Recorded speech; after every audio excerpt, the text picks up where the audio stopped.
ብሎክቼን ዓለማችን ላይ ካሉ ሌሎች ሲስተሞች በምን ይለያል? ለምንስ ነው የብሎክቼን ሲስተም ተመራጭ እና እንዲሁም የወደፊት ተስፋ ሊሆን የቻለው የሚለውንና እጅግ በጣም ወሳኝ የሆኑ የብሎክቼን 4 ጥቅሞችን በዚህ ቪዲዮ የምነግራችሁ ይሆናል። ቪዲዮውን እስከመጨረሻ ድረስ መመልከት አትርሱ።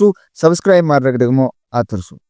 የመጀመሪያው እና ዋነኛው ብሎክቼንን ከሌሎች ሲስተሞች ይልቅ ተመራጭ የሚያደርገው ኢንሃንስድ ሴኩሪቲ ነው ማለት ነው። ይህ ኢንሃንስድ ሴኩሪቲ ማለት the more advanced የሆነ የሴኩሪቲ ሲስተም throughout cryptographically የሚንቀሳቀስ የሴኩሪቲ ሌቭል አለው ማለት ነው። ይሄም ደግሞ immutable ነው። ያ ማለት የማይቋረጥ የሴኩሪቲ ሌቭል ያለምንም ዘበኛ ያለምንም ነገር ያለምንም ጉዳይ ሴኩሪቲያችሁን ሙሉ ለሙሉ በደንብ አድርጎ የሚያስጠብቅ ሲስተም እንዲሁም የማይቋረጥና እናንተን ጥርጣሬ ውስጥ የማይከት ሲስተምን የያዘ ቴክኖሎጂ ስለሆነ ነው ማለት ነው። ሁለተኛው እጅግ በጣም ኢፊሺየንት ነው። እጅግ በጣም ኢፊሺየንት ነው ሲባል ምን ማለት ነው? throughout ስማርት ኮንትራክት በሚባል ሲስተም ማንም ሰው አውቶራይዝ ሳያደርገው፣ ለምሳሌ ባንክ የምትጠቀሙ ከሆነ የሆነ ብር ስትልኩ የሆነ አካል አውቶራይዝ አድርጎት ነው እዛኛው አካውንት ውስጥ የሚገባው። ብሎክቼን ላይ ግን እንደዛ አይነት ጭቅጭቅ የለም። እጅግ በጣም ፈጣን በሆነ መልኩ ያለማንም ሰው አውቶራይዜሽን ሜካኒዝም ወይም ያለማንም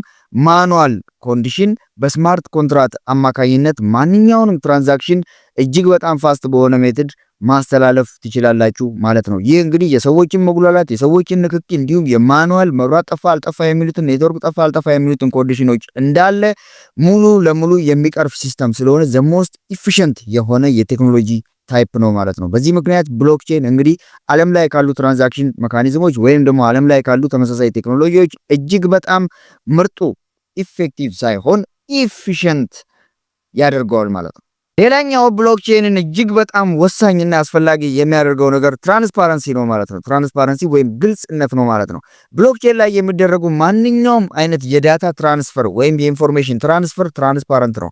ማንም ሰው ሊያየው እና ቼክ ሊያደርገው ይችላል። ከየት ወዴት እንዴት ሄደ የሚለውን ማንኛውም ሰው መከታተል ይችላል ማለት ነው። የግድ ማናጀሩ ወይም ባንክ ላይ ያለው መስኮት ላይ ያለው ሰው ወይም ሌሎች የሚመለከታቸው የደህንነት ምናምን አካላት ሳይሆኑ ማንኛውም ሰው ትራንስፓረንት በሆነ መልኩ በግልጽ እና በይፋ እያንዳንዱን የዳታ ትራንዛክሽን መከታተል የሚያስችል ቴክኖሎጂ አለው ማለት ነው። በዚህ የተነሳ እንግዲህ ሞር ትራንስፓረንት ወይም ግልጽ የሆነ ሲስተም ስለሆነ የተለያዩ ሽፍንፍን ነገሮች አይኖሩትም ማለት ነው። በዚህ የተነሳ እንግዲህ ብሎክቼን እጅግ በጣም ተመራጭ ቴክኖሎጂ ይሆናል ማለት ነው ለወደፊቱ ዓለም። አራተኛውና የመጨረሻው እጅግ በጣም ኮስት ኢፊሺየንት ነው ወይንም ደግሞ ርካሽ ነው ማለት ነው። ይህን ስንል እንግዲህ ኦፕሬሽናል ኮስቶችን ይቀንሳል። ለምሳሌ ለስራ አስኪያጆች የሚወጡ ኮስቶችን፣ ለአስተላላፊ ድርጅቶች የሚወጡ ኮስቶችን እንዲሁም እናንተ የምትከፍሏቸውን ኮስቶች በአጠቃላይ ቀንሶ ከምንም ንክኪ ከምንም ማኑዋል ከምንም የሰው ንክኪ ነፃ በሆነ መልኩ ማንኛውንም ዳታና ትራንዛክሽን